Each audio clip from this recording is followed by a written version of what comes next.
about the truth with me on JJ Taban. We're coming to you live from Hyde Park here in Johannesburg. There is an answer, and we will find a way, depending on how old you are. You know, that is a song that would have ushered in the previous, or rather the real government of national unity back in 1994. And I'm talking the PJ Powers there with Sifiso Ngwane saying, let's put the past behind us. Now, what does that tell us?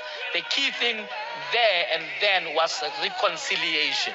It was putting together a nation that was fractured by years of oppression, of apartheid, of murder, of atrocities, and saying, let's put the past behind us. And of course, the context today is different, because really what is the big issue today? The big issue is poverty. I think we need to be serious about what is facing this country. A lot of people, including these politicians who have been campaigning, and some of them are now deflated because now whatever they wanted, they didn't get. And maybe it's a blessing that none of them got what they wanted. But actually, are they aware that this country is sitting on a time bomb? Not jokes. This country is sitting on a time bomb. And I want to talk a little bit about what that time bomb is. And the question is, if this country is sitting on 68% youth unemployment, it's sitting on 83 murders a day, it's sitting on 14 million people going to bed hungry, it's growing, the economy is growing at 0%. It's the most unequal society in the world, with some of the worst amenities. I mean, we're told that our ports are the worst in the world, not in Southern Africa, in the whole world. Now, we should ask yourself, what combination of government can solve those issues and diffuse that time bomb? Of course, it's interesting. If you walk around and ask who supported apartheid, it will be like you are looking for a snake's tooth. You'll never find that person. Today, if you try and find somebody who agreed on a GNU before elections, it will be like finding a snake's tooth. On the 15th of April, I hosted a range of leaders here. All of them denounced the government of national unity as a non-starter. Take a look. They're not interested in a government of national unity where all the major parties can have a say. You want a corner where others are excluded. But we can't, Professor JJ, from the word go to work for a government of national unity, because we will be starting from a wrong footing. The people of South Africa, they will be voting the government that failed them, voting it out. And to bring it back through the back door will be a terrible thing to Even do. if they got 49. We've got a framework on coalitions, and part of what it says is that our first preference would be with parties that agree with us in terms of our policies. But we haven't ruled out coalitions with anybody. With anyone because at the end of the day, you need to look at how do you stabilize the country, how do you make sure that you have a government. But as I say, there are three options, and ours is certainly to go for a majority. People have lost faith in politics, in political parties, and in political leaders. People need new leadership. That is going to come with new perspectives. It is unencumbered by the baggage of corruption that we have seen over the last 20 years, in particular in South Africa, and so on. What is important for South Africans to understand, it is that unless there are a lot of these people that we have now out of parliament and out of the government, a government of national unity is not going to be the solution. For us to go back to a GNU would be to regress democratic practice. What we need to do is continue the process we've begun of amending the electoral law and ensure that politicians are accountable to the people. JJ, the day after the election, we will phone the parties in the multi-party charter, and we'll chart the way forward. We will not go into some backroom deal with the ANC. At all. We'll consult our partners. There are different possibilities. You might sit with a minority government. You might have to make some kind of a voting arrangement. But the multi-party charter is our best alternative. So Action SA was to the mistaken. ANC. But I think the point is that Action SA has aligned itself with a group of parties, not because we think alike on everything, or we agree on everything. As you've indicated, in a number of key regards, we disagree with one another.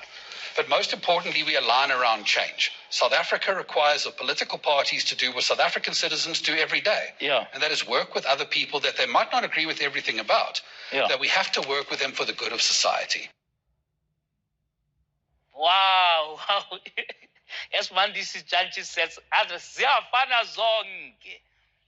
all but liars. Now they have changed their tune, all of them. The IFP, I have a lot of time for Mr. Thabisa. He says, no, if you do a GNU, you're going to be bringing the ANC via the back door. And he just announced this week, this evening, no, because of caring for our constituencies and wonderful, kumbaya, let's have a GNU. But he said this on the 15th of April. It's a long time ago.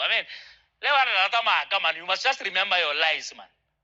The DA, no. We'll never have a backroom deal with the ANC. Never in our lives.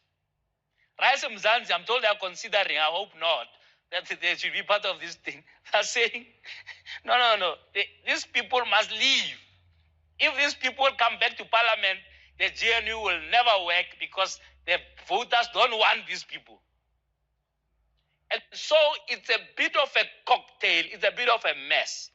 Because now we are supposed to number ourselves and not remember what these people said before the elections, and then hope and believe that the GNU is exactly what's going to work for our country. Let me tell you what the problem is with the whole notion of a GNU 30 years later.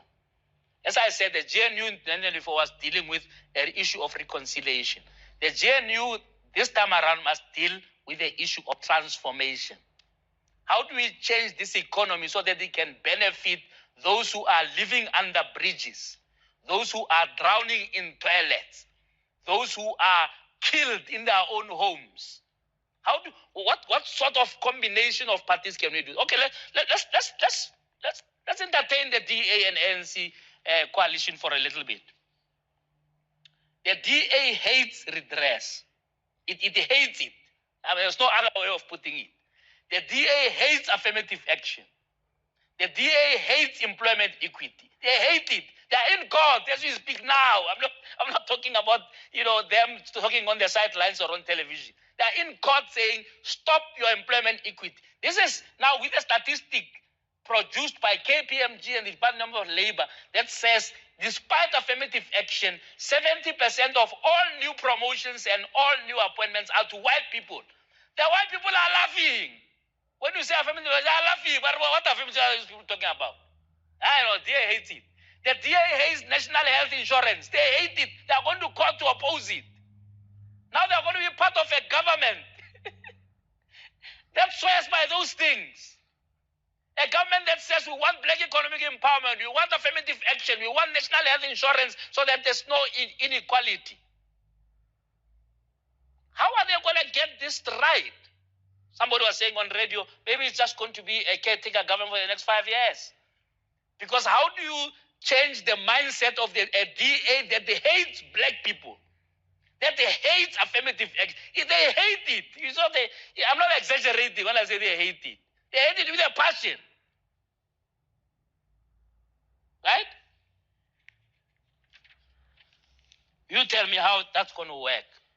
I'm all for a romantic situation of black and white together and what I feel like PJ Powers there with Sifi Songwan. There's an answer, we'll find a way. I'm all for that.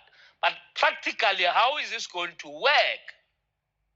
And we are seeing this movie again because you remember Bantu Holomisa and Rolf Meyer. Bantu Holomisa is a 20-year-old long dictator there in the UDM, tin pot dictator there. And then Rolf Meyer is a grainy analyst there. Now, apparently he's won't be on TV talking a lot about GNU and what have you. It fell apart because you need more than just romance of black and white to change the lives of people. And it's sad that black parties couldn't just get it together and say, hey guys, it's been 30 years, we don't have the land, we don't have the economy, we don't have anything next to our names. Let's pull together. No. Hey, where blacks can gather, it's going to be terrible. Hey, they're going to steal. Hey, stop it. The markets, the markets will be very angry. Hey, The cold front will come from the markets. Hey, it's sad. It's sad that we are underlining with a red, big, fat pen that carries some usutu kilekuwa. You must bring a white person there, then maybe there'll be order. We must talk about these things. Don't tell me to be romantic overnight here and say, oh, let's use black and white together. The DA hates anything that has to do with transforming this economy so that it can benefit blacks. They want to give black people vouchers. But it's not a voucher. No, you're having too many BE deals. Stop. You're going too rich. Good luck to the ANC to make that, to unscramble that egg. Abuleti Biko are a black man, you are on your own. I'm going to talk to the PA's, Gaten Mackenzie, who's going to tell me what on earth is going on with the coalition discussions. But I think we are headed for stormy waters. Stormy waters that are caused by the lack of decision, the lack of a backbone of leaders in this country who should be able to see this moment for what it is. This is not a moment of kumbaya. No. It's not a Mandela moment of kumbaya. Hey, let's get together. No. This is a moment where we say it's either we're going to do something where we're going to get the land back or not. And we're going to talk here after another 30 years. Some of us will be dead long ago. Our children will say, what were these guys doing in 2024? And they'll be annoyed with us. Let's take a break. After a break, we talk to Gaten Mackenzie.